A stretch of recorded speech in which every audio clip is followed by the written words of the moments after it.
Hello and welcome to the Collapse Experiment. Yes, I'm going live a few minutes early. I had things to do, but I wanted to get this segment out there because I found some pretty interesting stuff recently reading this book by Jon Rappoport. And this came out only months after the Oklahoma City bombing. And yet, he's got 3 sections in here where he talks about Larry Potts, who later on Terry Nichols would claim to be the major, Timothy McVeigh's FBI handler, who for some reason McVeigh used the name the major instead of identifying who he was, but apparently when he changed the destination and the schedule for the event, Larry Potts did, according to McVeigh. McVeigh was really pissed off and went off about it to Terry Nichols, and that was when Nichols learned of Larry Potts. So we're going to learn a little bit about Larry here from Jon Rappoport. And keep in mind, this was before any of this was released by Terry Nichols. So I'm thinking Jon here had a beef with Larry Potts and might have speculated, and he could have been like right on cue with all of this. So let's get started. Larry Potts is the FBI guy from Ruby Ridge, Idaho, where 92 Fed agents carrying out a search warrant on one Randy Weaver in his home shot Randy Weaver's wife in the face and killed her as she was holding her 10-month-old baby in her arms. She bled to death on the front porch. Larry Potts is in charge of the investigation in Oklahoma City. The Salt Lake Tribune, May 11th, 95. Larry Potts, in charge of the investigation for the FBI in Oklahoma City, was also a participant in designing the assault plan on Waco that ended in the deaths of 80 people at the Branch Davidian compound. He was the FBI headquarters supervisor at Ruby Ridge, where Weaver's wife was killed by FBI sniper fire. Deadly fire is allowed only in cases of self-defense. Eugene Glenn, head of the FBI Salt Lake office, has stated to the Justice Department that Potts is responsible at Ruby Ridge for ordering that deadly fire. Now, Janet Reno, even though Glenn's charge is still warm, has promoted Potts to deputy director of the FBI under Louis Freeh. What is this? A birthday present? And 60 pages later, page 90, he goes on to bring up Larry Potts again. Larry Potts, in charge of the FBI investigation in Oklahoma City, has been taken off the case and demoted down to invisibility. Only ceaselessly campaigning by patriots about Potts' role at Ruby Ridge and Waco has made this possible. And yet we have a little bit more here. I told you this is going to be short, but I just find this fascinating. Various kinds of pros could have carried out this operation. The main jumping off point is this: who is covering up the true details of the explosion? American law enforcement people, FBI? Until a few days ago, Larry Potts was their leader on the scene. Potts, who by many accounts contributed heavily to the tragedies at Ruby Ridge and Waco, but he was really only a minor bureaucrat. I don't know. It seems like he likes to do dirty work for dirty people. Buttons. Shall we apply the old maxim? The cover up leads to the conspiracy. Whoever has limited the parameters of the investigation for the FBI is clearly covering up the truth about the bombs used, where they were located. That person stands a very good chance of being on the command line, in other words, instead of the federal government, since the FBI is being controlled by him, and to an absolutely perfect degree so far. I assume that this controller is outside the FBI, since decisions of this magnitude would have to come from someone more powerful than the bureau director. Kind of ties in with what Craig Roberts was saying about certain documents being in the Murrah building pertaining to certain politicians in office at the time. Kind of fits. So yeah. Sorry about all the rattling here. Chapter 7. Now we're back to the Medusa Files 2, Craig Roberts. I'm trying to see if this light here is like working better on these videos, because otherwise they're just really dark, kind of creepy. I'm already in the basement portion of my house. Not that you could, let's see here. I guess it is picking up that window. Anyways, Elohim City and the white supremacist, white supremacist. You know, the people that everybody's been hating on for. Has anybody ever met a white supremacist? Like, aren't they an endangered species at this point? But they're everywhere. They're everywhere. Okay, so it starts out with a couple quotes here. It is suspected that the members of Elohim City are involved either directly or indirectly through conspiracy. FBI memo written 4/20, 1995. The day after they Elohim City up. I don't doubt Tim's role in the conspiracy, but I think he clearly aggrandized his role, enlarged it to cover for others who were involved. McVeigh's defense attorney, Stephen Jones. I think you have too many coincidences here that raise questions about whether other people are involved. The close associations with Elohim City and the earlier plan of Elohim residents to do the same Murrah building all suggest the complicity of other people. Danny Coulson, FBI scene commander for Oklahoma City investigation. If I were still in the bureau and the investigation would be reopened. And this is Dan Defrabaugh, retired FBI chief of Oklahoma City bombing investigation 2003. Now we get to start the chapter, which I don't think is a long one. So hopefully I won't have to break this in two parts, but I might be wrong about that. By July of 1995, I was ready for vacation. My wife and I decided to fly out to California. This is Craig Roberts speaking. To visit my father and stepmother in Laguna Beach, where they had a home overlooking the ocean. My dad had retired in 1987 as president of BJ, Hughes Oil Tool Manufacturing Company.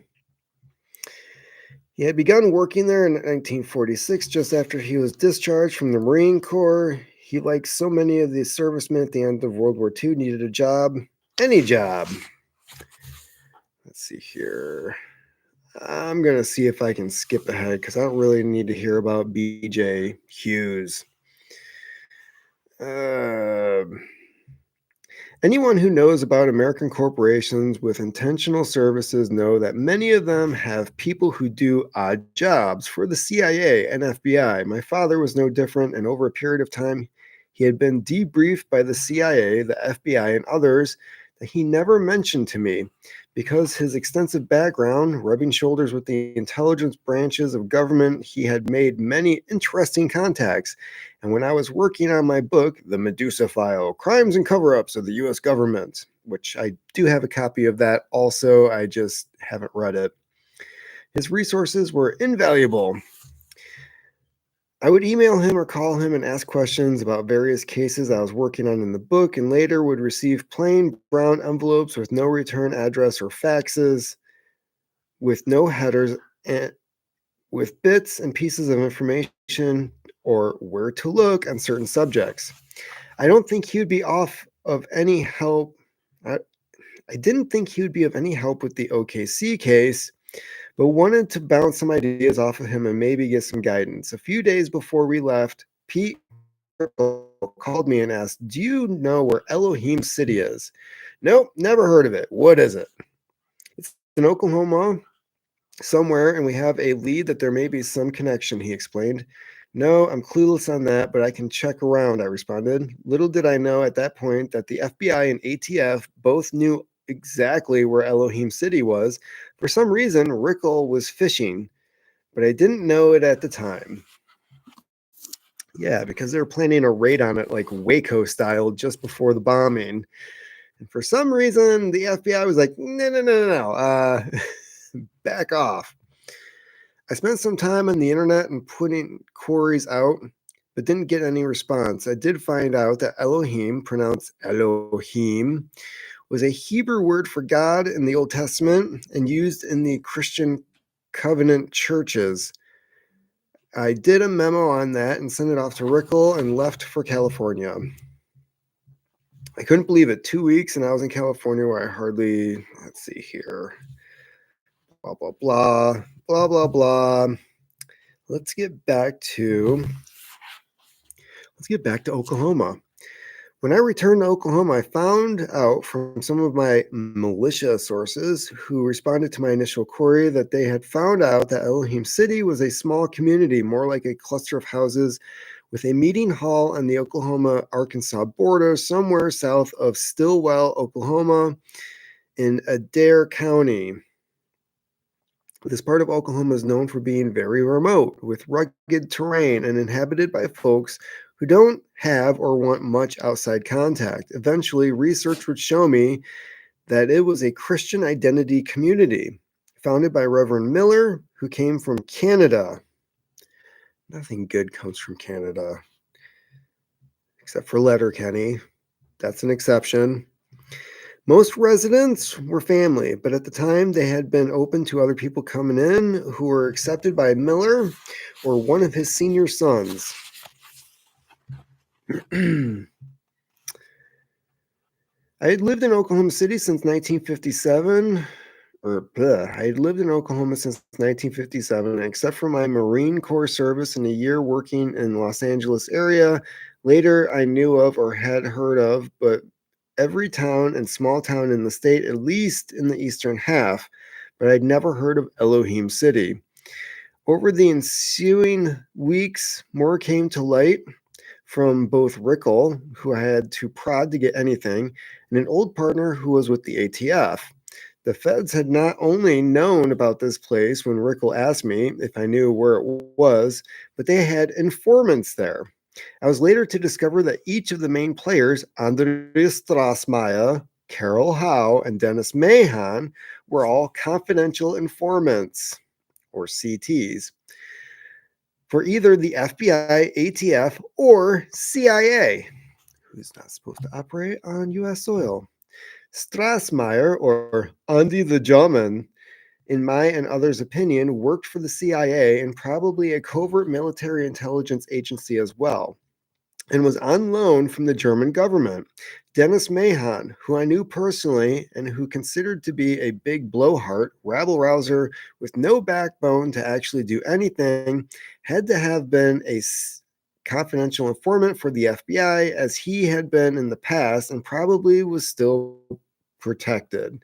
Howe, a Tulsa debutante and runner-up for Miss Teen Oklahoma, was an informant for the ATF. All of that being said, it was obvious to me that all three intelligence gathering organizations each had their assets inside Elohim City. And yet they did not stop the bombing. Whatever went on in Elohim City, the FBI and the ATF, and probably the CIA all knew. And we later discovered that Strassmeyer was also reporting to the Southern Poverty Law Center. Why does that piece of organization always come up? And most likely to an attorney named Kirk Leons, who facilitated bringing Strassmeyer into and later moving him out of the country. Reverend Miller, the spiritual leader of Elohim City, later told investigators for McVeigh's defense team that Andy was sent to us by Kirk Leons, and I still believe Kirk is a fine patriot, but we're not so sure about Andy anymore. Nobody likes Andy. Andy the German. According to the federal government, they had no idea whatsoever that the Alfred P. Murrah building was going to be bombed on April 19th, 1995. And to convince the American public, Attorney General Janet Reno, the ugliest freaking person in politics ever, swore that there would be no stone left unturned in their investigation until she must have gotten tired or didn't want to chip a nail or something. So 2,000 plus federal agents were placed on the case, and according to them, 20,000 people would eventually be interviewed. In addition, the investigators checked 43,000 tips, journeying from Arizona to Los Angeles and from upstate Michigan to the Philippines in search of answers. In all, they would generate more than 1 billion documents and spend over 1 million investigative hours in this case. There'd be enough piles of papers and paperwork to keep anyone who probed into the investigation busy for years. Sounds like that pile of documents. What was it, like 1,000 boxes of documents that were never given to Stephen Jones and McVeigh's defense team? And then, like a week before he's supposed to be executed, like, oh, hey, we forgot to give you these. You might want to appeal this. Assholes. And what ultimately did the government conclude after the exhaustive investigation? Answer: that there was no evidence of anyone involved in the OKC bombing other than Timothy McVeigh and Terry Nichols. Then why the bleep did you try charging Michael Fortier?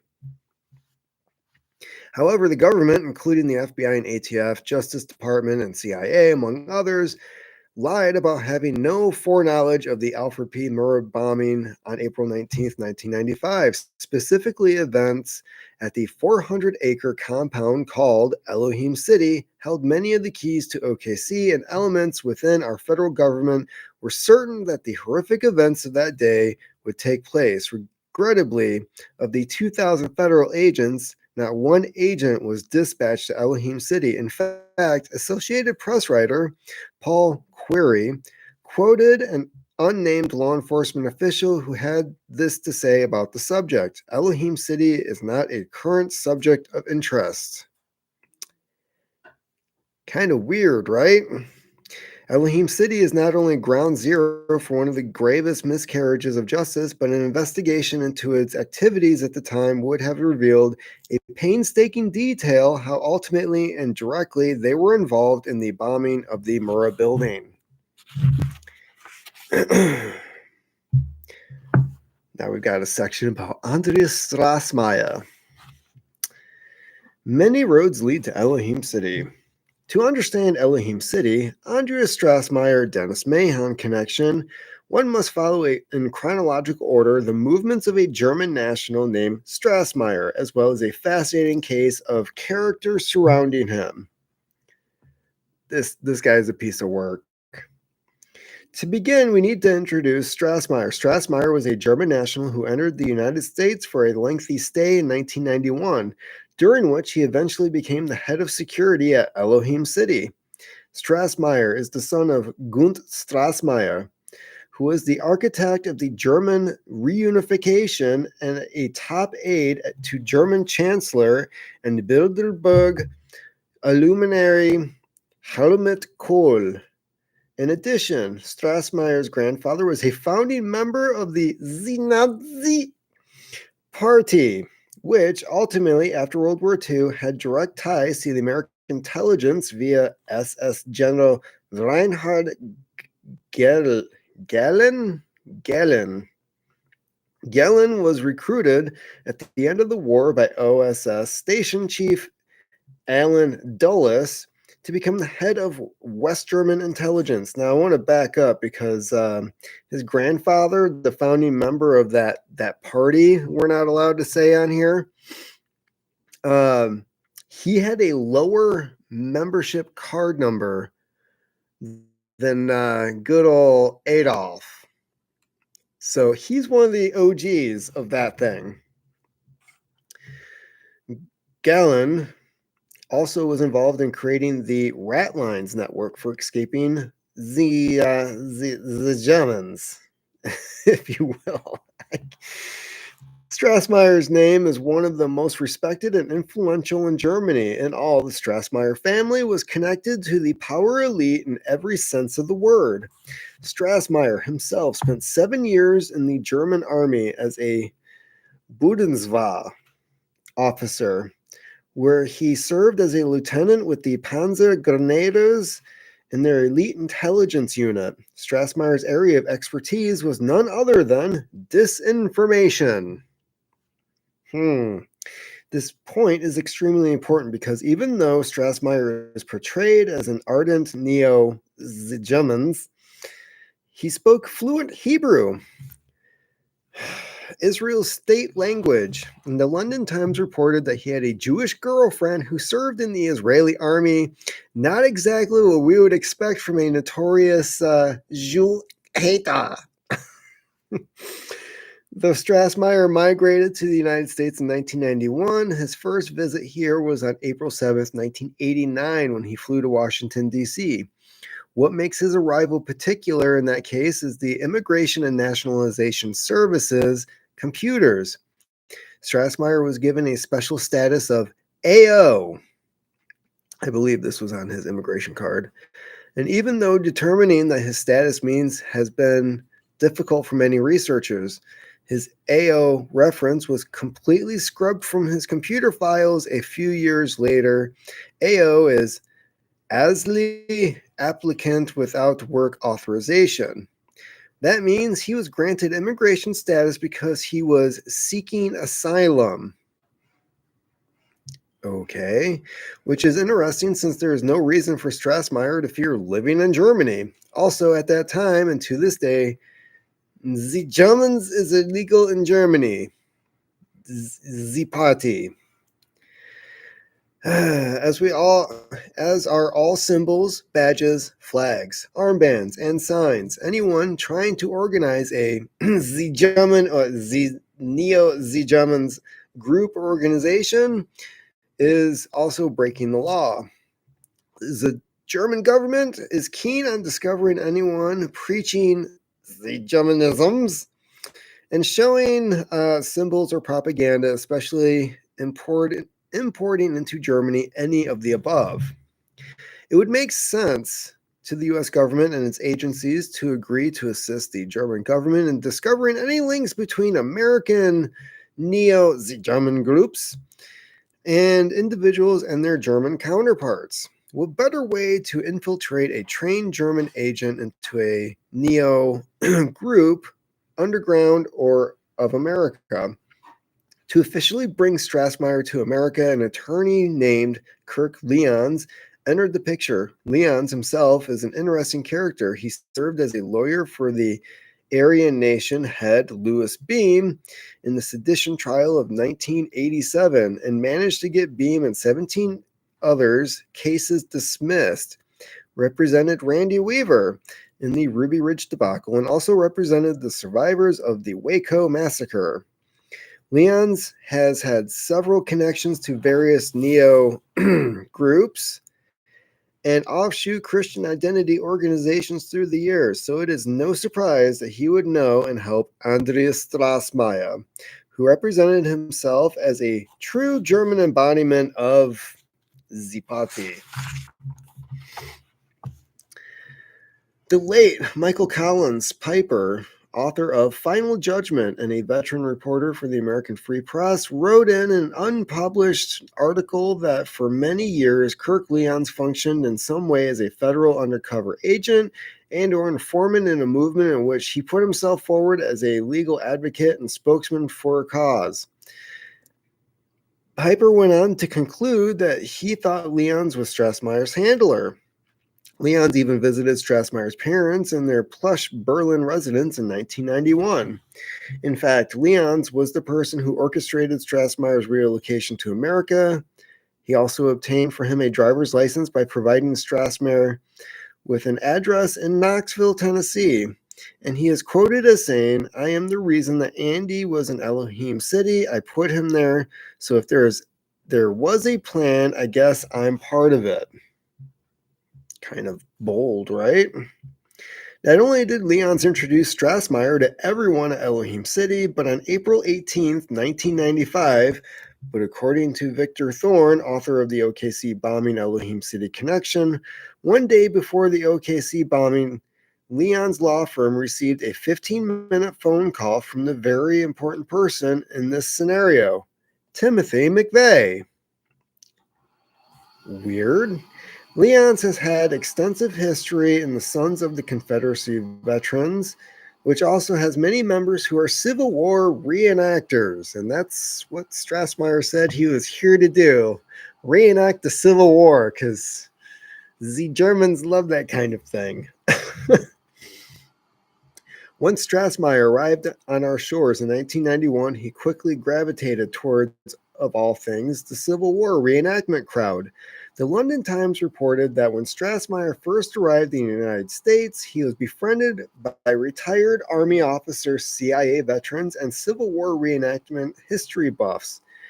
These men were part of a network that was very powerful in this country and one that stretches to the Pentagon and other federal agencies. According to Victor Thorne, one of these men was Lieutenant Colonel Anthony Vincent Petruski, the 3rd USAF retired, who is a special agent for the Air Force Office of Special Investigations from 1954 to 1975, and who also knew Strassmeyer's father in Berlin. How did these people all know each other? Petruski was also a foreign intelligence officer in Vietnam. So this guy is just hanging out with CIA operatives. A member of the 113th U.S. Air Force Special Activities Squadron, a special projects officer in the Special Activities Branch from the Counterintelligence Division in Washington, D.C., and was also reactivated during the Gulf War to fulfill a sensitive assignment.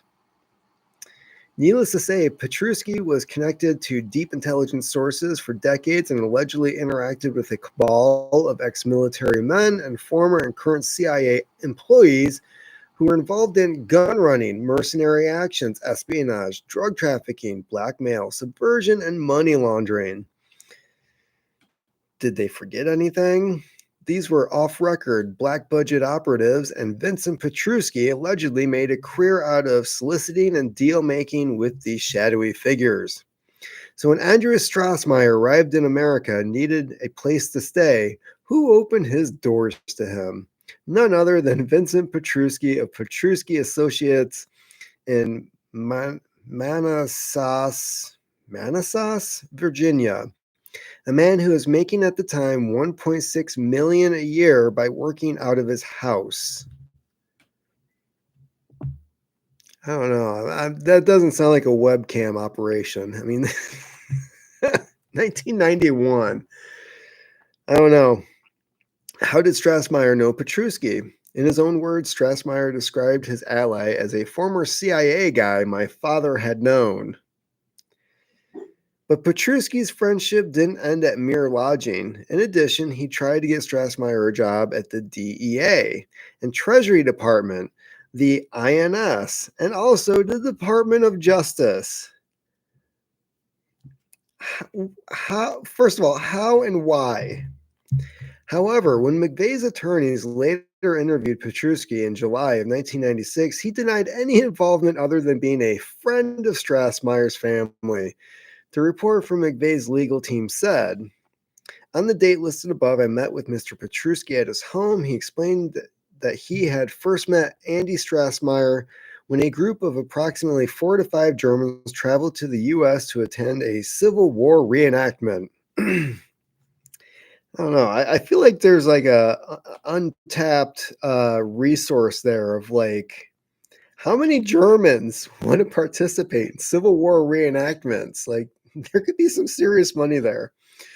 Petruski's son had previously attended a reenactment in Germany along with an instructor from Texas A&M College. The instructor later contacted Petruski asking if he would assist the German group when they came to the U.S. Petruski agreed and allowed them to stay at his home, where they stayed for several days.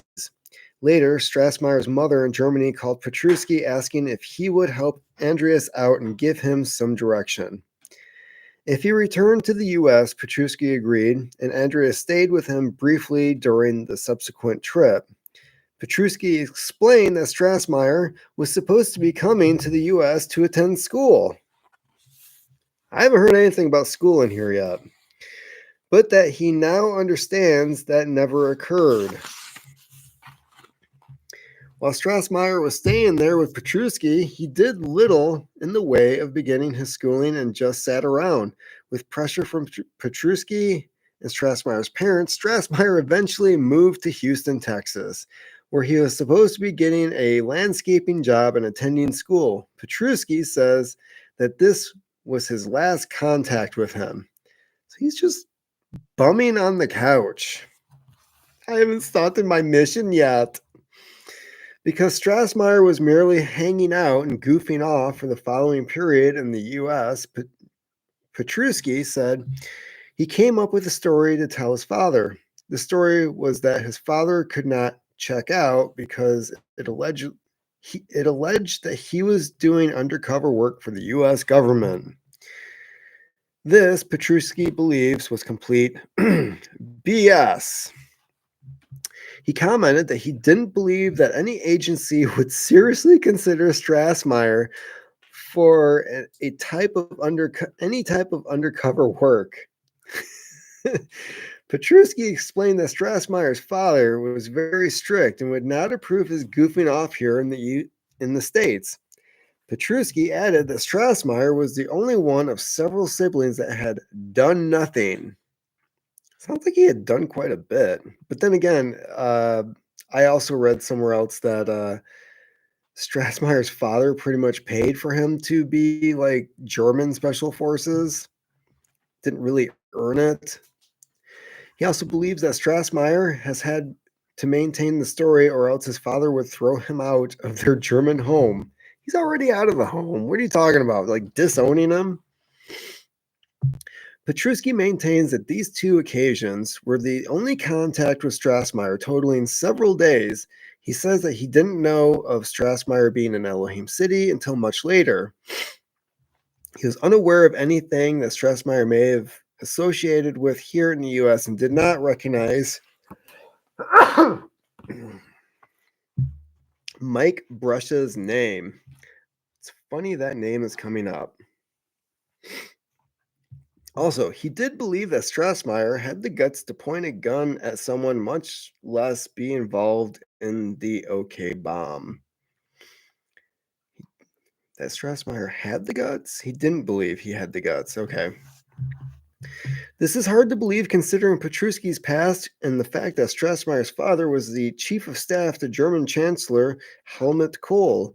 And Petruski and Andy Strassmeyer were working out a deal to buy a Boeing 747 from Lufthansa, which, as a side note, would be a tremendous asset to drug or gun smugglers. During the investigation, we had information that Strassmeyer had a contact, the Colonel, at Fort Bragg, North Carolina. Could this contact actually be Petruski? While Strassmeyer was in Elohim City serving as chief of security, he loaned the station wagon to another Elohim resident who subsequently was stopped by Oklahoma Highway Patrol at a roadblock. The license plate was out of date and the driver had no driver's license. I can almost see why Petruski is just like, he's not an op. The car was impounded and all hell broke loose, according to Mike Vanderbow, who wrote in a newsletter titled The John Doe Times and who researched the OKC bombing. In February 1992, Strassmeyer's maroon station wagon was impounded by the Oklahoma Highway Patrol for traffic violation. The police found in the briefcase a collection of documents, some of them in German. According to the tow truck driver, Kenny Pence, Strassmeyer soon brought heavy pressure to bear. Boy, we caught hell over that one, he said. The phone calls came in from the State Department, the governor's office, and someone called and said that he had diplomatic immunity. It was just a weird cookie. I love the little details on some of this. When Strassmeyer's station wagon was impounded, Peace said that immediately after the event, he started getting a flurry of calls from an attorney, allegedly Kirk Leons, then from a general or major at Fort Bragg, North Carolina, possibly Petruski, the Highway Patrol's district office, the State Department, and the governor's office, all telling him to immediately release the vehicle. How does Andy know all these people? They also said that Andreas Strassmeyer had full diplomatic immunity even though his visa had expired. Nothing in the AO category granted such immunity. Furthermore, the contents of Strassmeyer's briefcase held a copy of the Terrorist Handbook, including how to build ANFO boom booms and detonators with delayed fuses, job applications for the INS and DEA, foreign bank statements which showed he was by no means an impoverished pauper, and suspected government classified documents in both English and German. But most bizarre were the classified papers detailing negotiations by Strassmeyer on behalf of Petruski and Associates to buy a 747 from Germany's Lufthansa Airlines to begin a transport business out of Costa Rica. What the heck? Considering that Petruski was involved with a shadowy shadow group of black budget operatives at the height of the nose candy craze. For what does one think these airliners flying over to South America were going to be used? After Strassmeyer's early adventures with Vincent Petruski, he aligned himself with a citizens militia called the Texas Light Infantry Brigade. The only problem was the members of this group quickly became suspicious of Strassmeyer's motives and loyalties, so they followed him one night late to a federal building. There they saw Strassmeyer approach an electric lock on the door, upon which he punched in the code to an electric keypad, and just like that, Strassmeyer gained access to the building. Because he's the German James Bond. What makes this scenario relevant is that the federal building conveniently housed an office of the ATF. After witnessing this transgression, the TLIB gave Strassmeyer his walking papers for being a suspect undercover agent. See, a lot of these militia groups are not dumb. Look into the CACOAs with the K, because you'll find some interesting news articles about that group just before the election. At this point, we must ask, who was Andreas Strassmeyer? On July 14th, 1996, the McCurtain Gazette reported that according to a highly placed source, the FBI Intelligence Division, he was a paid ATF informant or asset set to infiltrate Elohim City. This statement is echoed by Timothy McVeigh's lawyer, Stephen Jones, during a 1998 interview on KTOK radio in Oklahoma City. Jones said Strassmeyer was a German national recruited by FBI Director Louis Freeh to do deep undercover and intelligence operations for the FBI in the United States. He also said that he discussed Strassmeyer's FBI connection to the German government with U.S. prosecutor Beth Wilkinson. This is also an FBI Form 302, which has been unearthed, stating that Strassmeyer was a CIA asset on loan from the German government. That makes 3 different agencies that have been mentioned, the FBI, ATF, and CIA, in relation to whom Strassmeyer was working. Until our government is more forthcoming with the information, we can't be certain that any more precise details other than that he was to share asset on loan to the U.S. government. After being outed by the Texas Light Infantry Brigade, Strassmeyer, under the tutelage of attorney Kirk Lyons, migrated to Elohim City, a 400-acre compound in rural Oklahoma near Muldrow. Muldrow? Muldrow. Where do they come up with these names? This enclave became, according to Time magazine, a who's who of radical right because it housed members of the ARA, Aryan Republican Army. Somebody was asking about them earlier. The Covenant Sword and Arm of the Lord. That's one heck of a name. The National Alliance, the KKK, and the Aryan Nation, as well as many other militia and or neo party style groups.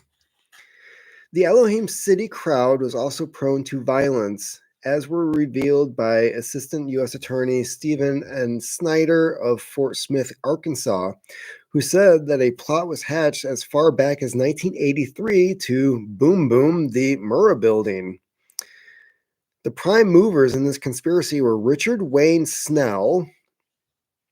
Yeah, he's kind of a important guy here, because Snell was actually executed April 19th, 1995, and was saying that building's going to go down. James Ellison and Kerry Noble, all of the CSAL, which I guess is Covenant Sword Arm of the Lord, who wanted to use plastic explosives and rocket launchers to topple the building. The authorities took this plot seriously enough to raid Elohim City in 1985, where they arrested Covenant founder James Ellison. Despite its notoriety, Kerry Noble, former Covenant member, said of Elohim City, it has the potential down the road of being the most dangerous group in the country. It was never again raided. The big question was why. Even an FBI report called Projects Megiddo, I'm guessing it's Megiddo, addressed the phenomenon surrounding Elohim City-style compounds when they said that right-wing Christian terrorists pose the gravest danger to our country and would be most likely to incite violence in the months and years ahead. What the? Okay, I gotta check something because